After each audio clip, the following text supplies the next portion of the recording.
Hey, what's up, everybody? It's Live and Louder with Joey G. Well, the Birds, the Eagles, well, kiss, people out of the, Philadelphia who don't live in the surrounding area. The Eagles, that don't know them as the Birds, are losing right now. I've been watching the game 24-14, but have faith in the Eagles. Got my Ron Jaworski jersey on throwback. Let's go right into what I want to talk about is finally today, when I was sitting down, watching the game, before the game actually, while the Steelers and Bengals were on. Steelers, Big Ben, I'm a fan of the Steelers. Big win today, we needed that. Even though I got the Bengals in the Super Bowl, but big win for the Steelers. I like the Steelers, so I'm happy about that. They proved themselves. Big Ben's the man. I would love to see the Eagles and Steelers in the Super Bowl. I would love to see the Steelers in the Super Bowl, period. The Steelers and Cowboys even, to see the Cowboys get their just to see the Cowboys get their ass kicked, because Big Ben and the Cowboys would eat the Cowboys alive. But we have time. I'll get on football. Get to wrestling. I finally listened to the whole CM Punk podcast. I finally listened to the whole thing, and it was unbelievable. Oh my gosh, it was unbelievable. The things CM Punk said, the things he said. I mean, he literally, he kicked it where it was to a point. It was Colt Cabana doing the question, and he was basically asking Punk, and Punk was cool in the beginning. He said it all started, he said, when he was champion, and it started back when he first signed in as champion, and he said, He was the first one ever to sell more merchandise than John Cena. When John Cena he said, I did everything John did. He said, there's 1 million of us that make a Make-A-Wish Foundation. He said, there's 1 million I made, 1 million Randy's made. He said, The Shield, Triple H. He's like Stephanie. He's like Vince himself. He's like, but they just don't show that. They show John because John's the poster child. And Punk said, I don't hate John. He's like, I haven't talked to him or spoke to him since I've left. He's like, but I'm going to basically tell you the whole story. And it's not, in my words, it won't be that long. He said this started around the Royal Rumble. He said that, he had a lot of things going into it. And it goes back to WrestleMania 29, after he dropped the belt to The Rock. The thing was, The Rock is coming back, and The Rock would rather have it be, they knew Punk had two options. He could stay a face. He was outselling John Cena in merchandise. He was overtaking that top babyface spot. And Vince McMahon came at him and said, The Rock's coming back. We anticipate to have you as champion at the Royal Rumble that year. And this was 2012, going in 2013 when it all started. A year after I signed the deal, he said, the first year back was great. He said, that's when everything started to crumble the next summer. And he said, and he was on the babyface run, and Cena was getting the main events. Extreme Rules. Him and Jericho, fought him and Jericho had a title from a rematch from WrestleMania. WrestleMania, he was a champion. Him and Jericho were second to last. I mean, no doubt, you got to put The Rock and Cena, last. But still, he was the champion, and only one pay-per-view was TLC 2012. TLC 2011, and that's because it was John Cena. No, TLC 2012. Punk. It was 2011. He fought The Miz and Alberto Del Rio. John Cena wasn't on it. Yeah, John Cena didn't fight in it. I don't know if it was 2011 or 2012, and Cena wasn't in it. No, it was 2011, and CM Punk was in it. And because Daniel Bryan was the first time Daniel Bryan won the world title. Cena wasn't in it, and that was the best pay-per-view they had the whole year, besides WrestleMania in 2011, besides WrestleMania 27, and that was the year Punk won the belt. Sorry about that. I was a little mixed up and a little boring for a second. I'm sorry about that. But this all started in the summer of 2012, and Vince said to Punk, he said, The Rock would like it better if it's, a baby face versus a heel. And he said, the only way that's going to work is if, we keep you champion, but you're going to have to go heel. He's like, well, Punk's like, I love being a heel. He's like, but, right now I'm in this baby face turn, and I'm like this cool baby face, and, I'm selling more merchandise than John Cena. Nobody has done that. I mean, since John Cena got big. I mean, Batista did for a minute for like a month. That's about it. And then when Cena got the role, that was it. You know what I mean? He took over. And Punk's like, and he's like, you want to turn me heel? He's like, yeah. He's like, either that or, you can hold the title and then, we'll have you lose it to Daniel Bryan. And, we'll have Daniel Bryan fight The Rock at the Royal Rumble. Because if you remember the 1000th anniversary of Raw, that's why they had that interaction between The Rock and Daniel. Remember Daniel Bryan was supposed to marry AJ that night and she became the general manager? That's why they had that interactive with The Rock and as the night was, CM Punk tells why as the night went along. He said that's why they had the interaction between Daniel Bryan and The Rock. Because that might have been the main event at the Royal Rumble with The Rock winning and then Cena winning the Royal Rumble, getting The Rock Cena too. What CM Punk said, if you would have waited maybe, like how they did The Rock Austin, you would have waited like every other year, not exactly the next year. And they'd say, Punk was, I'll go into that in a second, but he just said it was just crazy. They said they turned him into a heel and he worked that good. And he did say that about Ryback. He said Ryback kicked him right in the chest and broke his rib on purpose because Ryback was mad. Ryback never apologized, never nothing. And Punk said Ryback wasn't a mean person. He was just a clumsy fuck. He didn't know what he was doing. You know what I mean? And Punk's like, I fought him the 1 year Hell in a Cell. I was the heel. He was the babyface. And Brad Maddox, remember, he gave him the cheap shot up the nuts and he quit count and Punk kept the title. You remember. Then he fought Survivor Series. And the Shield, that was all CM Punk's idea. And listen to this. Chris Hero, his name in NXT, it was still FCW. They were just turning it into NXT. Was Cassius Shono. But, he wasn't Chinese or Japanese, whatever. He was a white dude with Chris Hero. And it was going to be Chris Hero, Dean Ambrose, and Seth Rollins. And Chris Hero was going to be, but Triple H and Vince McMahon wanted their next big man, so they said, how about Like, that was Roman Reigns' name in NXT.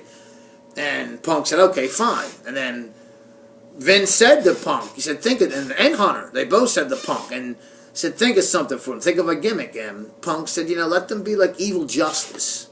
You know what I mean? Like, let them, because they were originally going to stick Punk with the Big Show, and Punk was like, and Punk said, I love Show, I love Paul. He said, come on, how many times are you going to repackage the Big Show? And he's like, I love Paul White, that's his real name, the Big Show, the Giant from WCW. What do you call it? The Big Show. Everybody knows the Big Show. If you don't know the Big Show, then you don't know wrestling. No, what do you call it? He said, but it just wouldn't, with him, it's like and that's what they're doing right now. They're doing it again now with Seth Rollins, because Kane's kind of fading now. So they're getting the Big Show to protect Seth Rollins now with JJ Security. Joey Mercury, which is one of CM Punk's best friends. Okay, let me move along here. So, finally, Punk said, okay, so what's next? He's like, I know I'm going to drop the belt to The Rock. I had the belt 434 days. Thank you, Vince. What after The Rock? They didn't have it planned right away. But then, I think at their Survivor Series, that was a horrible buy rate. And they didn't blame it on, it was really because of John Cena and The Rock. But they blamed it on The Miz and R-Truth. It wasn't their fault. Punk said it. He said they blame it on Miz and Ron. He calls them the real name. They said they blame it on Mike and Ron. It wasn't their fault. It was because of Cena and The Rock. Because people are sick of Cena and they're tired of the Cena-Rock promo that's been going on. They set that match, if you remember, the night after WrestleMania 27.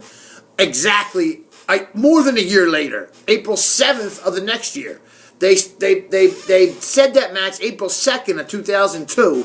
2002. April 2nd of 2011, and didn't have the match until April 7th of, or April 1st of 2012. And then the rematch wasn't until April 7th of 2013. But, it goes on, and Punk said he fought hurt, and he was doing everything, and, how he met AJ, and he fell in love with her, and everything, and he said, okay, I'll go heel, I'll be a heel again. And he went with Paul Heyman. He said, that was fun, he said. And a lot of stuff, like he wanted to wear the MMA gear, because he said when he was coming, I'm going backwards. This is just one of the things how WWE kept him, Punk, out of thing. He wanted to wear, like the shorts Brock Lesnar wears to the ring, since he's come back, not what he used to wear, since he's come back since 2012. And they said no. They said no, you can't do that. Little you know, Brock Lesnar comes back wearing the same thing. But Brock and CM Punk are cool. They're tight. Another thing, CM Punk wanted to accompany a UFC fighter to the ring in Chicago, in his hometown. They wouldn't let him. Vince said no. 2 weeks later, Triple H is coming to the ring with Floyd Mayweather, 50 Cent, and Justin Bieber. CM Punk said, Hunter never liked me, and he never will. He just can't, he doesn't buy me as a champion. You know, I like Triple H, but the things, I mean, Punk, why would Punk lie? I mean, what's he got to lose? I mean, he said, hey, I invested my money. I'm not a stupid dude. You know what I mean? He's like, nothing against TNA, but I would never go back there. He said, in 2002, I was there, a little bit, 2003. He's like, we could have, he's like, if I would have stayed there, and my ideas, he's like, and he's friends with Raven, whatever. Scotty, I always forget his name. He said his name. He's like, I mean, because they had 2 podcasts. I went to the second one. And they were just, Punk was just saying how him and Raven have such a great chemistry. He said they could feud for 5 years, and it would be so much more relevant and better than the John Cena-Randy Orton feud in TNA. You know what I mean? They could have a feud, and it would be better in TNA than Randy Orton and John Cena in WWE. And you know what? As much as I dislike TNA, I believe him, because I'm a Raven fan and a CM Punk fan. So I believe it. That was my grandma yelling earlier. Like I said, I live in a crazy house. I tell her not to yell down here when I'm doing shows. You know what I mean? But, yeah, he goes on to say a lot. And then, you know, the Undertaker match at WrestleMania 29, that was one of the kickers. He said, they stole the show. And, I mean, he said, no matter what nobody says, you know, Punk said, I was the biggest obnoxious jerk for that match. He's like, I even was ignorant to Mark. He's like, and he's like, me and Mark, he's like, a couple times when I was the world champion on SmackDown, and Mark, remember they fought in Hell in the Cell back in 2010, if you people remember. And Undertaker said, when you're the champion, because he was the world champion on SmackDown, Punk, you know, dress a little nice. And Punk, you know, said something, you know, Punk's a wise ass. And Punk said something to him. So him and, you know, Mark and Punk respect each other, but Punk said, I was an obnoxious jerk. He's like, Living Colour played my song. He's like, I came to the ring. He's like, we put the best match on. He's like, we blew Triple H and Brock Lesnar out. I mean, that match, I mean, if it wasn't for Brock, Triple H has the same match as he always does. I mean, yeah, he's a bad dude, but Hunter, you had the same match all the time. Since you were, well, maybe when you were Hunter Hearst Helmsley and you were in the beginning when you were with HBK, because let's face it, who made Triple H? 3 letters, HBK, okay? That's who made. The Heartbreak Kid, Shawn Michaels, made you, Hunter Hearst Helmsley. He made you. Not Kevin Nash, not Scott Hall, not Sean Waltman. Shawn Michaels, my favorite wrestler, the best in-ring performer ever, made you, Triple H. And Punk just goes on to say, Vince kept saying, I owe you, do me this favor, do me that, and they just dicked him. And then when he was supposed to win the Royal Rumble last year, and he knew, he said, you know what the fans want? The fans, you know, they were on that Daniel Bryan yes thing, but Punk said, I was just so mad, I could have had the crowd behind me, cheering me or booing me. He's like, I just didn't have the energy. I didn't feel good. He's like, you know, they were cheering Daniel Bryan. Yeah, he's like, but I could have got cheered too. And he's like, I just didn't have the energy. He's like, and then when they told me I was fighting Hunter at WrestleMania, and they had Punk booked to win, and Vince said, well, that is a main event. You're fighting Triple H at WrestleMania. He said, he's like, I just fought The Undertaker last year. I almost ended the streak. You had me ending the streak at one point. And then you switched it up, which I was fine with. I was honored to do the job. I was honored to lay down. He's like, but I did it for The Undertaker. I did it for Brock Lesnar. I did it for The Rock. Where were them guys the next days? I was here. They were gone. The Undertaker wrestles once a year. Brock wrestles whenever he wants. The Rock, I mean, all right, he was champion for 3 months, but after that championship reign, we didn't see him to the next WrestleMania. Punk was there, like Cena says. I'm here every week. You got to agree with Cena with that. And like Punk said, I was there the next night. He said, and I got sick of it. And, you know, he's like, he hugged Vince, and Vince had tears in his eyes. Vince said, we're like he said to Kevin Nash with Diesel the one time, we're family. And Punk said, yeah, but, you know, it ain't right. And he said you could see out of Triple H's eye that Triple H was even a little bit happy that Punk was leaving. Sometimes I don't know how you're part of this, Triple H. For real. And CM Punk says, I don't ever see myself in the WWE again. Wrestling? I don't know. He said, but getting married and having a new life and maybe having a child could be a whole new thing. This is Joey G. I'm Matt. Watch the podcast. CM Punk. Peace.